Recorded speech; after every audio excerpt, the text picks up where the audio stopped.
Keluarga saya termasuk ke dalam golongan keluarga menengah ke bawah karena ayah saya sudah meninggal dunia sejak tahun 2014. Saat ini pekerjaan ibu saya adalah seorang pengusaha kue dan pemasukan keluarga kami satu-satunya yang berasal dari ibu saya. Alhamdulillah saya diterima di Universitas Gadjah Mada melalui jalur SNBP atau Seleksi Nasional Berdasarkan Prestasi.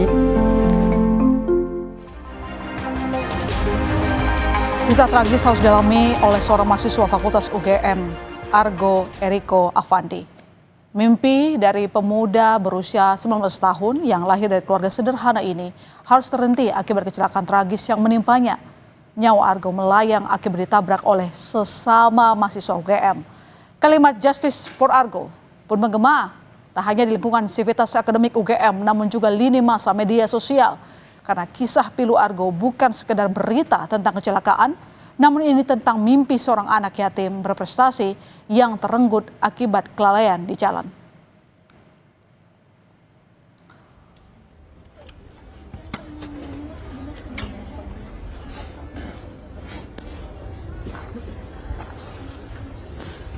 Air mata Meliana, ibunda dari Argo Eriko Afandi, mengantarkan kepergian Argo menuju ke tempat peristirahatan terakhirnya di TPU Karet Bifak.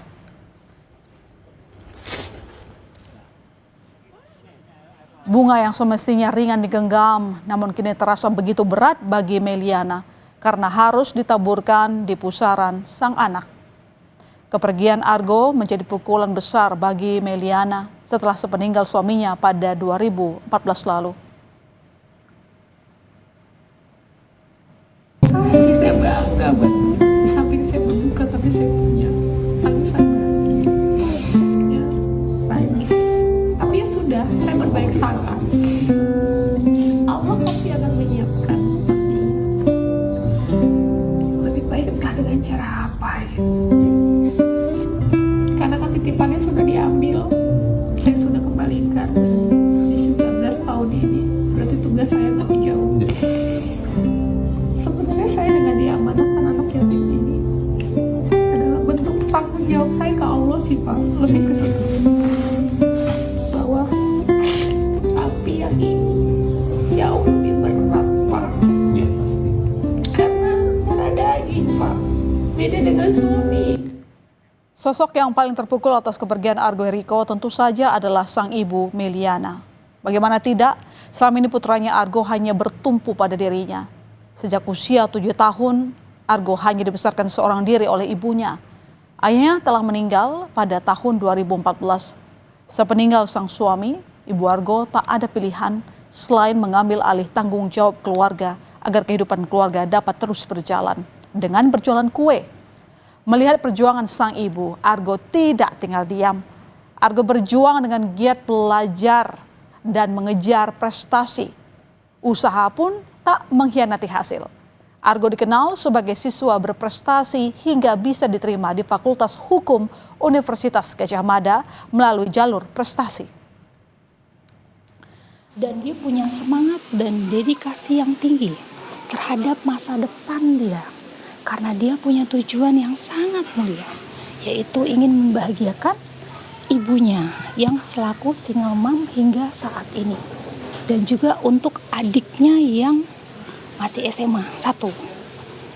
Nah, jadi itu buat saya adalah satu kebanggaan bahwa anak saya ini mempunyai tujuan hidup yang luar biasa.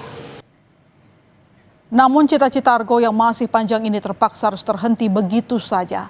Sabtu, 24 Mei menjadi petaka bagi Argo. Saat itu pada Sabtu dini hari, Argo Eriko tengah dalam perjalanan pulang usai kegiatan di kampus dengan menggunakan sepeda motor. Berjalan dengan rute seperti biasa melewati jalan Palagan Tentara Pelajar Yogyakarta. Argo tak menyadari ada yang akan terjadi selanjutnya. Tepat pada pukul 1 dini hari saat Argo hendak putar balik di pertigaan Jalan Palagan, tiba-tiba mobil sedan putih yang dikendarai oleh Kristiano Tarigan melaju dengan kecepatan tinggi dari arah belakang. Tabrakan pun tak terhindarkan. Argo bersama motornya terbental. Sementara usai menabrak motor Argo, mobil Kristiano juga menabrak mobil yang sedang terparkir di jalan. Tabrakan yang terjadi ini membuat Argo mengalami luka parah. Nyawa Argo tak tertolong lagi. Ia meninggal di lokasi kejadian. Jenazah Argo kemudian dibawa ke Rumah Sakit Bayangkara, Polda, Daerah Istimewa, Yogyakarta. Lalu kemudian dibawa ke rumah keluarganya di Cilodong, Kota Depok, Jawa Barat. 3 hari usai kecelakaan, polisi belum juga menangkap pelaku dan menetapkan sebagai tersangka dari penabrak Argo Eriko. Hal ini membuat para Civita Akademik Fakultas Hukum UGM tak tinggal diam.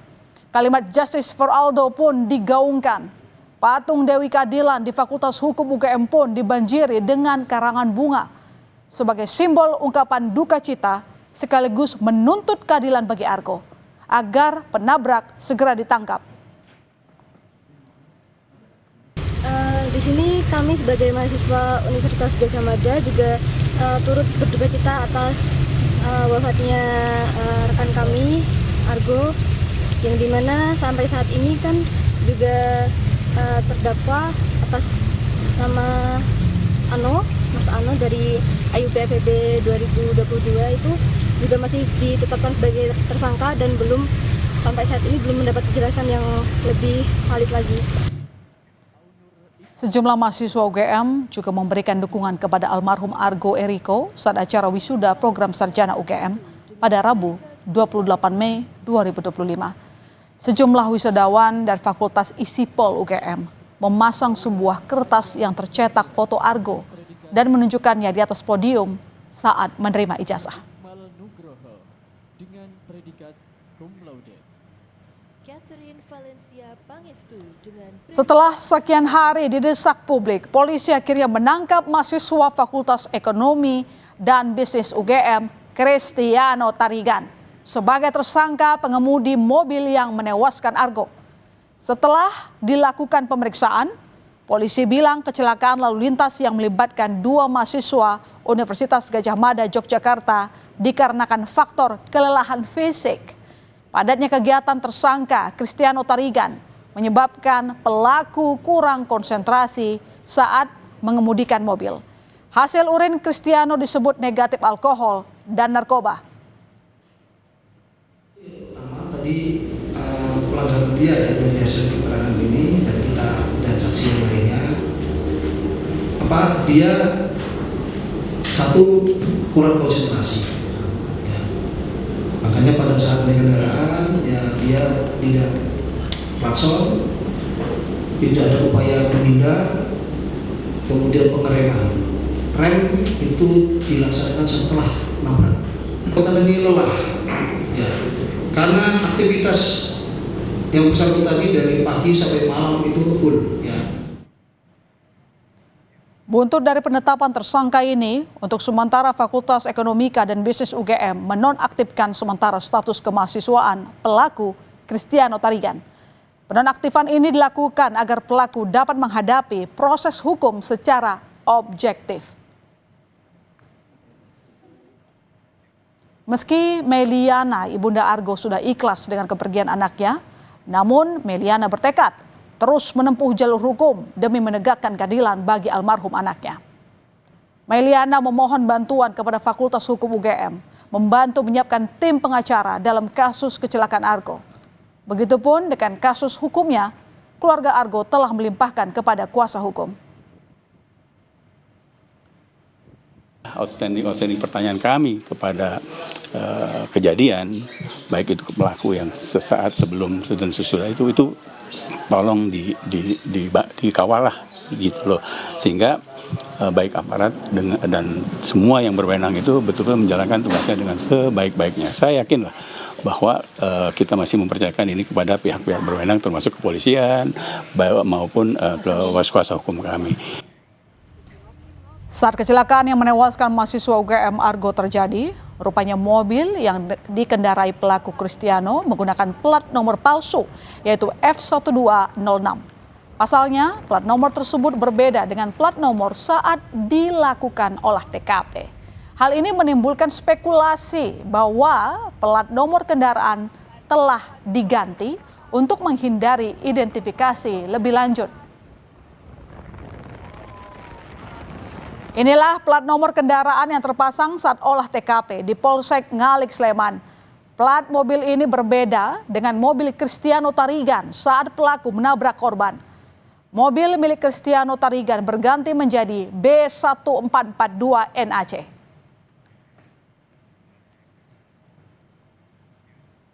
Ternyata dari bukti kamera pengawas, plat palsu di mobil Cristiano diganti secara diam-diam tanpa sepengetahuan polisi oleh seseorang berinisial IF. Kepada polisi, IV mengaku hanya mendapat perintah dari WI dan NR, dua orang kerabat Cristiano yang juga atasannya di salah satu perusahaan swasta. Polisi juga mengungkap fakta bahwa Cristiano Tarigan gemar menggunakan plat kendaraan palsu di mobil miliknya. Hal itu dibuktikan dengan temuan 4 plat kendaraan yang berbeda nomor di dalam mobilnya. Polisi telah memeriksa 3 orang yang diduga terlibat upaya perintangan penyidikan pada kasus kecelakaan yang menewaskan mahasiswa UGM Argo Eriko. Plat nomor yang plat nomor F diganti plat nomor B. Plat nomor itu diganti sesuai dengan aslinya di STNK. Ya, plat B itu. Namun motif dan niatnya itu berbeda. Yaitu motif dan niatnya adalah supaya tidak diketahui bahwa pada saat kejadian atau sebelum kejadian dan pada kejadian mobil tersebut menggunakan plat nomor palsu.